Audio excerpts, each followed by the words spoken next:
세상 모든 일들이 다 내 생각대로 돌아가진 않지요. 마음 졸이던 큰 고비를 넘겼는데 이제 좀 살 것 같았는데, 그런데 의외의 사건 때문에 어려움을 당하는 경우가 얼마나 많습니까? 건강도 그렇고 경제도 그렇고 큰 고비 넘어섰는데 작은 것에 넘어지는 경우가 꽤 많이 있습니다. 야곱의 경우도 그렇습니다. 외삼촌 라반의 집에서 나올 때 얼마나 조마조마했을까요?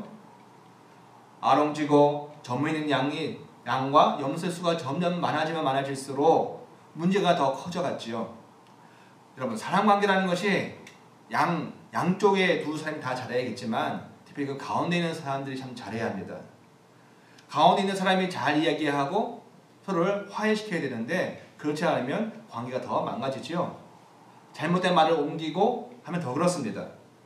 가운데 있는 사람의 말 한마디가 사람을 자극하고 또 그것으로 관계가 많이 망가지지요.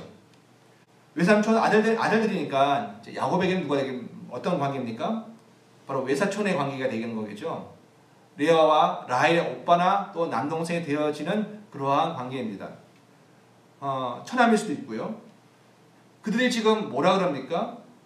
야곱이 자신들의 아버지 재산을 빼돌렸다는 식으로 지금 아버지한테 이야기를 합니다.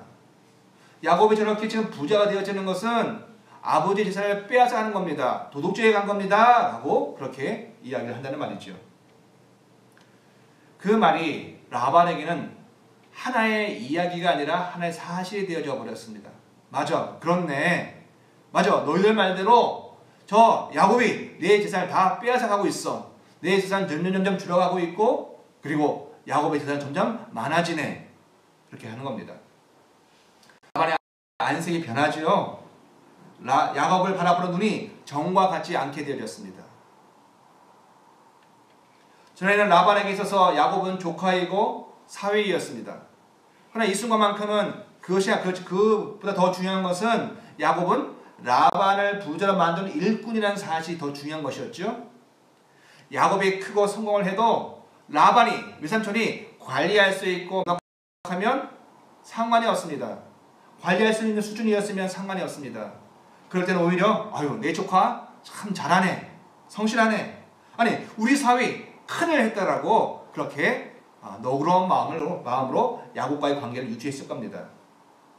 왜냐하면 그때는 라반이 야곱을 관리하고 마음에 품고 할 수 있는 그런 여유가 있기 때문에 그렇죠. 근데 지금 상황은 역전이 되어졌습니다. 갑자기 비교가 일어납니다. 그의 마음에 시기심이 생기죠. 라반보다 야곱이 가지고 있는 양떼와 소떼의 수가 더 많게 되어지다 보니까 그렇게 되어졌습니다. 더 이상 잘한다고 웃어줄 수가 없는 거죠. 이제는 하는 짓마다 미워 보입니다. 눈에 가시가 박혀서 모든 것들이 다 미워 보이고 싫어집니다. 그냥 웃어 넘길 수가 없는 거죠. 자신의 것을 빼앗아 부자가 되었다는 말이 이제는 정말로 사실이야, 정말 그렇네 라고 여기게 되어졌습니다. 그동안 약 20년 가까이 고생했던 해고 그렇게 애썼던 이제 생각이 나지 않습니다. 못된 녀석, 내 것을 빼앗아간 도둑놈이라고 그렇게 지금의 상황을 이해하고 있는 거죠. 그런 갈등이 있던 중 야곱이 모든 가설을 이끌고 자식들과 아내들과 모든 재산을 이끌고 야반 도주를 하지 않습니까? 더 이상 같이 있을 수가 없는 거지요. 그 눈빛, 찌려보는 눈빛, 미워하는 눈빛이 가슴에 콕 때문에 있을 수가 없는 겁니다. 그래서 주랭랑을 칩니다. 야반 도주입니다. 밤 깊은 그때 도망을 가는 거죠. 사흘길 정도 라반과 거리를 두고 있는지라 잘만 하면 쥐도새도 모르게 이 상황을 모면하고 헤어질 수 있겠다라는 생각이 들었던 모양입니다. 그래서 판단을 했습니다. 그러나 결과는 붙잡히고 말았습니다. 따라잡혔습니다. 풍처럼 뿌옇게 일어나는 모래를 보고 삼촌 라반과 그의 가솔들이 막 추격해서 달려오는 그 모습을 보면서 또 지축을 울리는 낙타떼의 그 소리를 듣고 있다는 야곱의 마음은 어땠을까요? 그의 심리 상태는 어땠을까요? 이제 죽었다.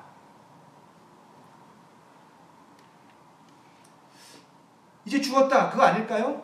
가뜩이나 밑보였는데 인사도 없이 과정도 없이 도망을 치다 잡혔으니 이제 큰일이 난 거죠.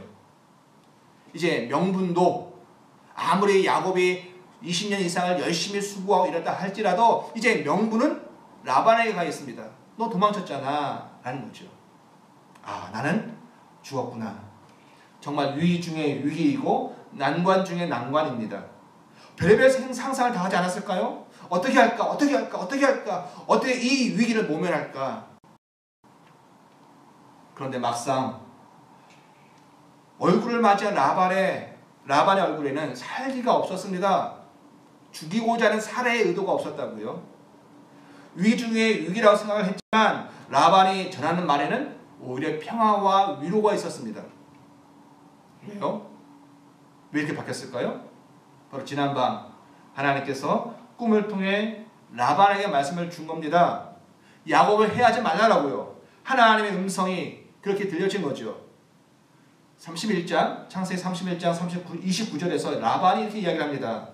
너를 해할 능력이 내 손에 있으나, 요 얘기는 지금 원래는 적개심이 있었다는 겁니까? 있었다는 거지요. 추격하는 그 마음에 야곱을 지금 죽이겠다 했던 그 마음이 있었던 겁니다. 그러나 너희 아버지의 하나님이 어젯밤에 내게 말씀하시기를 너는 삼가 야곱에게 선악간에 말하지 말라 하셨느니라. 이렇게 뭔가 일이 있었던 거죠. 야곱이 수없이 생각하고 또 계획했던 것이 무엇이었습니까? 장인인 라반에게 안전하게 도망칠 수 있을까? 그거 아니었겠습니까? 근데 그 모든 계획과 생각이 무색하게 그거 왜 했어? 라고 말할 정도로 하나님께서 개입을 해주시니 일이 한순간에 다 풀려져 버린 겁니다.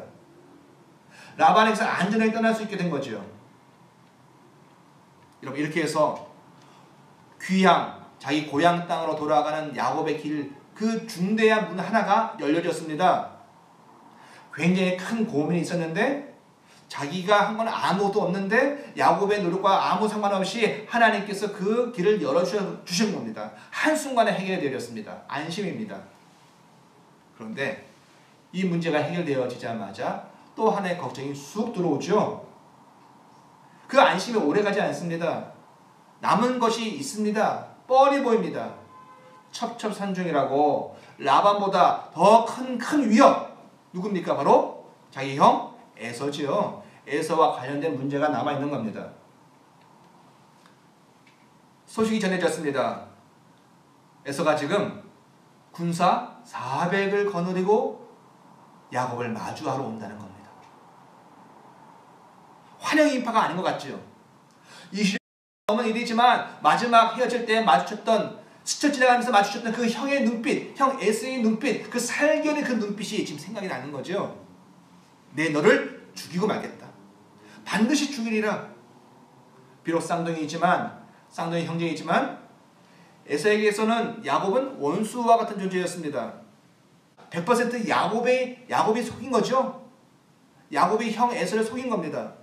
물론 영적인 의미는 따로 우리가 볼 필요는 있겠지만 사실적으로 현상적으로 드러났을 때 그 문제는 100% 야곱의 속임수고 거짓이었고 그렇게 도둑질을 한 겁니다.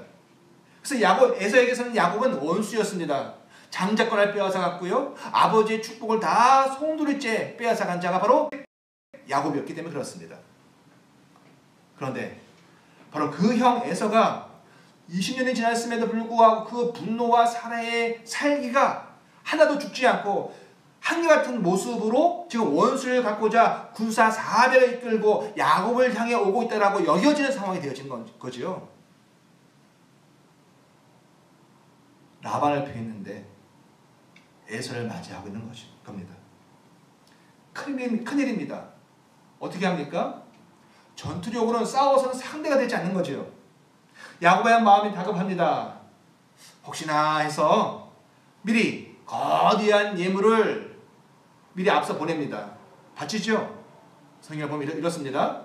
암염소가 200, 순염소는 20, 암양도 200, 순양도 20, 그리고 어미 낙타와 낙타 30가 딸려있는 새끼들, 그리고 암소 40, 황소 10마리, 암탉이 20, 또 그 새끼 10. 이것을 에서에게 미리 그의 마음을 달래보려고 보내는 겁니다. 그것도요, 한 번에 보내지 않죠. 하나하나 때를 나누어서 차례차례 보내는 겁니다. 왜요? 하나하나 받으면 받을수록 에서의 마음을 누그러뜨리려는 그런 심상이지요. 차례대로 보냅니다. 마치 우리가 순서대로 나오는 코스 요리처럼 차례대로 에서에게 보냅니다. 에서의 분노를 달래려고 말이죠. 또 식구들도 어차피 마주해야 되기 때문에 보내긴 앞으로 나아가야 되는데 때를 나눕니다. 머리를 쓰는 겁니다. 만일의 경우 한쪽이 공격을 당하면 다른 한쪽이라도 도망칠 수 있도록 서로 멀리 거리를 두고 이동을 하는 겁니다. 이게 나을까 저게 나을까 이 생각 저 생각 끝에 조마조마하는 마음으로 결정을 하고 그리고 에서에게 보내고 자기도 그 에서를 향해 가고 있는 겁니다. 그런데 막상 만난 형 에서에게 예상되었던 살기가 없습니다. 라반하고 똑같습니다. 20년 동안 칼을 갈고 기다렸다고 하는 그 모습과는 달리 에서가 평온하게 분노 없이 야곱을 맞이하고 있는 겁니다. 에서의 분노는 그 어디에도 보이지 않죠? 수많은 고민과 염려가 헛된 일이 되어져 버렸습니다. 물론 예비하고 준비되어져야 하지만 그러나 그 모든 야곱의 고민과 계획이 그냥 아무 쓸모가 없게 되어진 겁니다. 어떤 계기로 이런 일이 벌어졌는지 아무도 모릅니다. 왜 에서가 이렇게 마음이 바뀌었는지 알지 못한다고요. 그의 마음속에 있는 분노와 그리고 적개심이 왜 사라졌는지 모릅니다. 단지 추측할 수 있는 것은 혹시 라반처럼 에서에게도 지난 밤에 무슨 일이 있지는 않았는가 하는 그런 것뿐이죠. 그렇게 이해할 수 있는 것은 그렇게 한번 상상할 수 있는 근거는 뭡니까? 그 시간 야곱이 하나님께 복을 받았기 때문에 그렇습니다. 야복 강가에서 말이죠. 야복 강가에서 야곱이 하나님의 현현 또는 천사로 이해되어지는 어떤 사람과 함께 밤새 실갱이를 벌입니다. 나를 축복해 주세요. 나를 축복하지 않으면 내가 당신을 보내지 않겠습니다. 라고 그의 바질가랑이를 잡고 늘어진 그 사건 아닙니까? 어쨌든 예상되었던 큰 사유 사건이 아무 탈 없이 안전하게 마무리가 되어졌습니다. 라반 사건도 또 에서 사건도 걱정은 많았지만 잘 해결되었습니다. 평안해졌습니다. 아주 잘 되었습니다. 그 내용들이 바로 창세기 33장까지 있었던 내용입니다.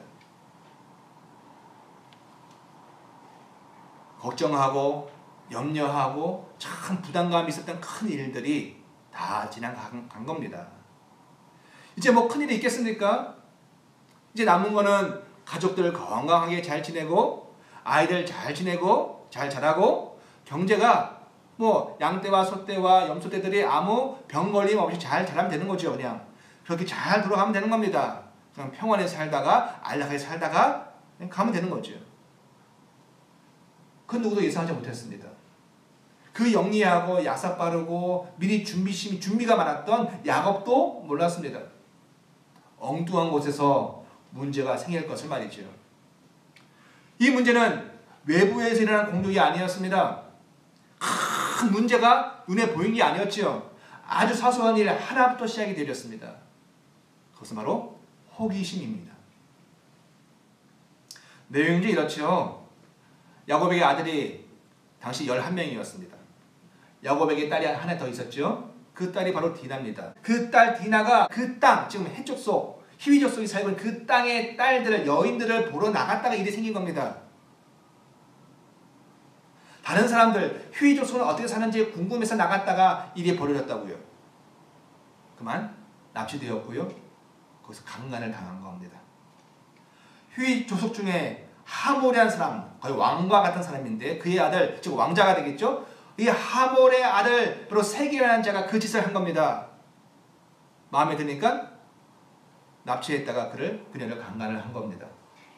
그리고는 디나를 사랑한다고 하면서 결혼시켜달라고 그렇게 계속 요구를 합니다.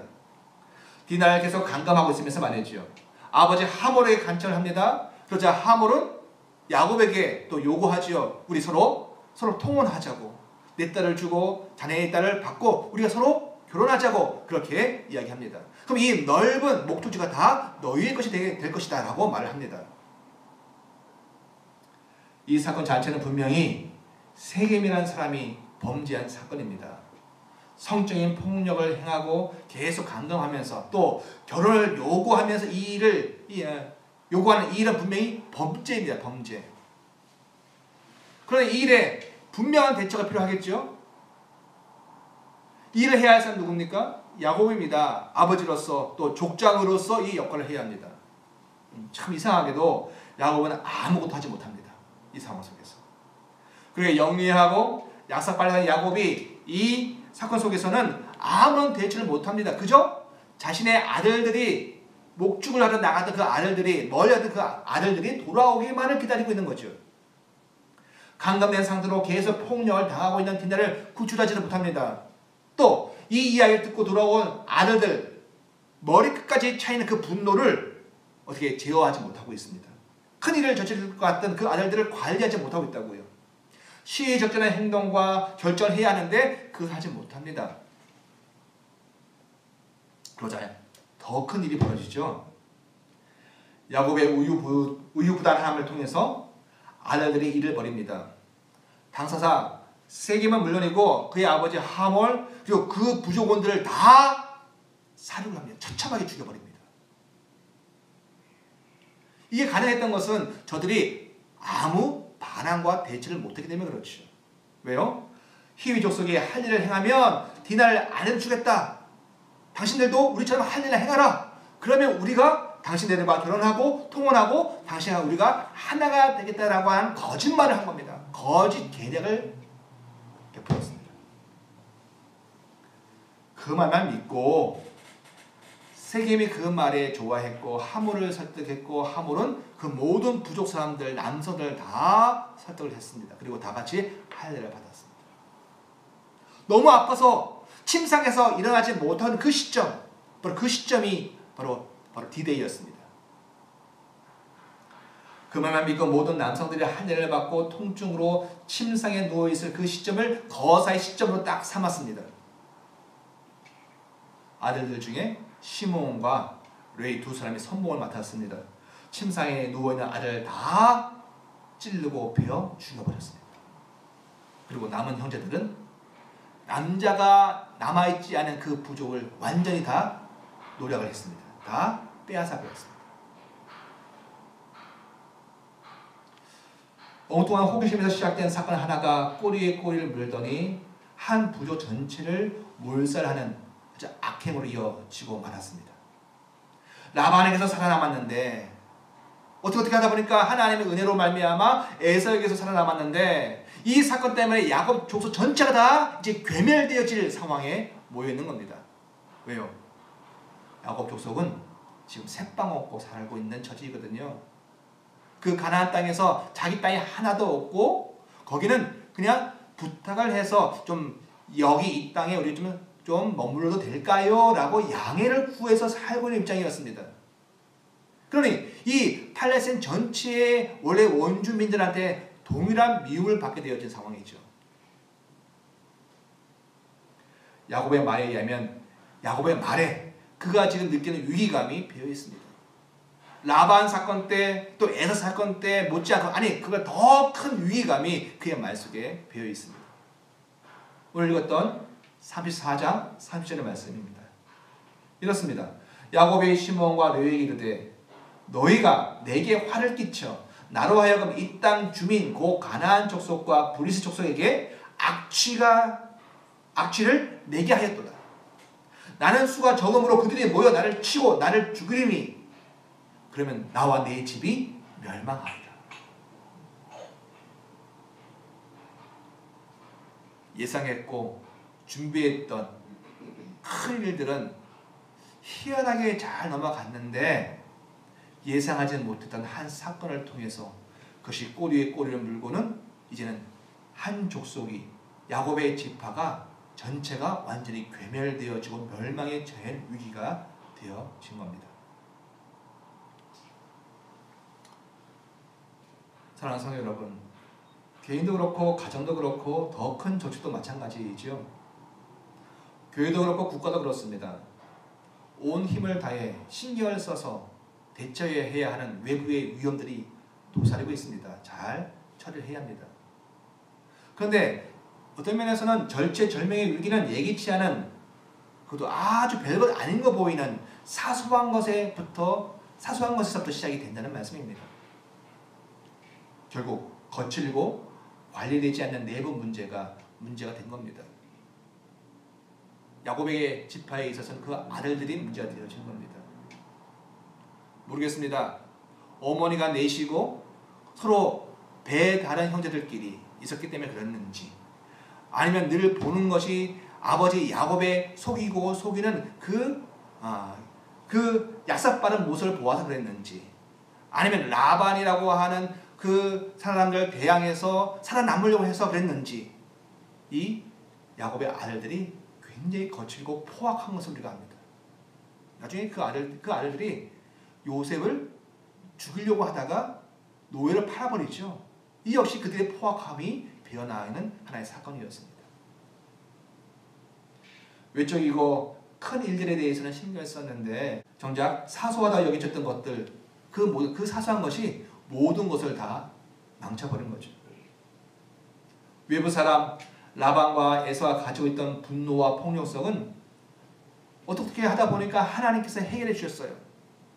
라반이 가지고 있는 분노, 에서가 가지고 있는 분노, 라반이 가지고 있는 폭력성, 에서가 가지고 있는 폭력성은 하나님이 그들을 잠재워 주시고 해결해 주셨단 말입니다. 그런데 정작 야곱과 그 가정 안에 있었던 내부에 쌓여있던 그 분노와 폭력성과 그 폐악은 어떻게 하지 못했다는 거죠.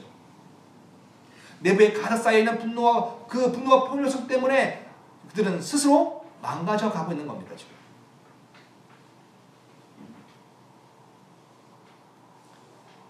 외부의 것은 하나님이 직접 가셔서 알아 처리를 해주시는데 내부의 것은 하나님 그렇게 제거해 주지 않으신다는 게 문제입니다. 가장 큰 위험 요소는 정작 내부에 있는데 그것만큼 하나님이 혼자 처리하지 않으신다는 거예요. 하나님도 혼자 일방적으로 내 안에 있는 이 분노와 폭력성을 제거하지 않으십니다. 우리 안에 있는 분노와 폭력성을 하나님 혼자 처리해 주시는 게 아니에요. 왜? 우리가 그분과 함께 이 일을 처리해야 하는, 협업을 해야 하기 때문에 그렇습니다.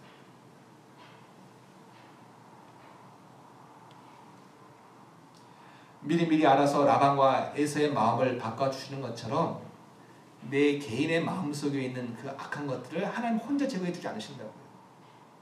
우리 안에 있는 우리 샘물교회 우리가 서로 모이는 가정 속에 있는 그 폐악을 그냥 없어지게 하지 않는다고요. 뭐가 필요한 겁니까? 그분께 나아가고 그분께 나를 보여드리고 내 문제가 무엇인지 직시하는 그것이 없다면 하나님이 설사 외부의 것은 다 처리해 주시는데 가장 큰 적은 내 안에 그냥 남고 마는 겁니다. 그 일은 협업 없이는 일어나지 않기 때문에 그렇습니다. 당사자인 내가 참여해야 되고 당사자인 우리가 하나님 앞에 내 문제가 이것입니다 라고 내 안에 이것이 남아있습니다 라고 저렇게 나가지 않는다면 우리는 외적인 물질적인 부유함은 또 누릴 수 있다 할지라도 내부의 이 악함은 그냥 안고 사는 거죠. 그리고 그것이 자기를 망가뜨리고 그것을 망하게 할 겁니다. 사랑하는 성도 여러분, 이제는 밖의 문제뿐만 아니라 자기 안에 있는 우리 안에 있는 내부의 문제를 좀 보아야 할 줄 믿습니다. 요즘에 발생한 이 사태 문제 속에서도 우리는 외부의 문제만 바라보지 말고 내 안에 있는 악한 것들이 무엇인지 보아야 하겠습니다. 그렇지 않으면 그것이 더 커져서 결국 나와 우리를 삼키고 파괴할 것이기 때문에 그렇습니다. 그것이 나와 우리에게 치명적인 위기가 되고 말 것이기 때문에 그렇습니다. 야곱의 경우에 이것을 어떻게 해결했을까요? 그것은 다음 주에 우리 함께 더 보도록 하겠습니다. 기도하겠습니다.